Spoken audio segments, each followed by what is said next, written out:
Kita semua tahu bahwa sejak 2014 negara memiliki hutang 2.300 triliun warisan mantan SBY. Dan di akhir 2017 angka hutang negara menjadi 3.900 triliun atau meningkat 1.600 triliun. 2019 angkanya naik lagi, kira-kira 2 kali lipat hutang 10 tahun SBY berkuasa sama dengan hutang negara 4 tahun terakhir ini. Pokoknya saya malas deh meneruskannya. Yang penting katanya buat kepentingan bangsa dan negara. Hutang ini katanya ada yang dari BUMN Cina yang dipakai untuk pembiayaan proyek infrastruktur bergabung dengan BUMN Indonesia. Di sisi pembiayaan lokal, proyek tersebut di bridging finance, pinjaman proyek menggunakan uang dari bank plat merah. Efeknya bank plat merah kering uangnya karena juga harus menutupi setoran modal awal perusahaan. Kemudian kalau proyek infrastruktur semua dikerjakan BUMN, ternyata BUMN tersebut tidak untung-untung amat, malah buntung dan ada yang merugi hingga harus menjual aset. Maaf, dibuka video ini dengan rada misu-misu karena saya ini posisinya pendukung UKM yang di sisi kanan bawah dalam masalah ekonomi. Beda dengan state capitalism BUMN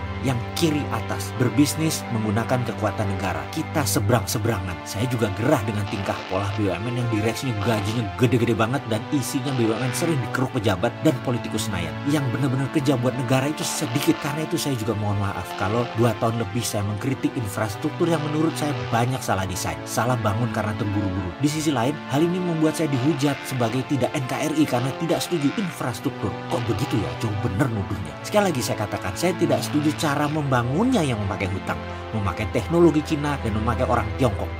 Clear saya mengatakan berimbas ke sektor pembiayaan lain karena bank sesungguhnya adalah urat nadi ekonomi. Sektor kredit jadi turun rendah, growth-nya hanya 5%. Sektor industri yang biasa di atas pertumbuhan nasional untuk pertama kali dalam waktu yang lama, industri tumbuh di bawah pertumbuhan nasional. Karena itu saya melihat faktor ekonomi ini sebagai ancaman nasional atau nation threat. Saya jabarkan latar belakang dalil threat yang saya pakai. Saya pakai teori Lloyd yang rumusnya T sama dengan I kali C kali C kali V.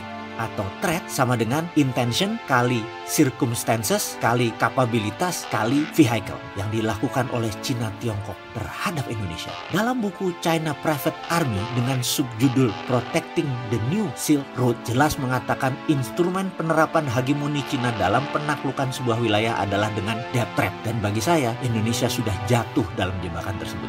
ICCV semua sudah terbukti. Intention, circumstances, kapabilitas, dan vehicle sudah membuktikan ke arah sana. Dan saya mengatakan secara gamblang, ini memenuhi kaedah negara terancam. Dan semua ini sudah memasuki titik rawan. Dalam pelajaran dasar kami diajarkan dulu di akademi, kerawanan kalau dieksploitir akan menyebabkan kelumpuhan. Siapa yang mengeksploitir? Kapan dilakukan? Saya tidak tahu. Sahabat semua boleh merenungkannya. Bagi saya melihat banyak kerawanan-kerawanan. Sungguh, saya khawatir. Saya dalam dilema besar. Boleh saya jujur dan terbuka atau saya harus diam? Masalahnya lagi, yang pro Cina itu banyak di lingkaran pejabat negara. Jadi capek kan? Karena dianggap pembicaraan kita ini mengancam mereka. Tidak, ini demi negara. Sekali lagi, karena itu rasanya tahun depan efeknya ekonomi Indonesia akan melakukan tight money policy. Uang ketat.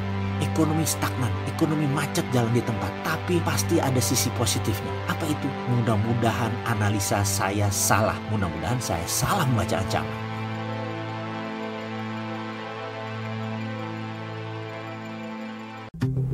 Hai, kamu tahu nggak sih?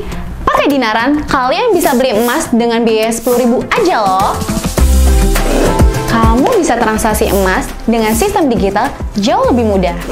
Beli emas, belanjakan emas, ambil emas, beri atau transaksi emas bisa dimanapun kalian lakukan.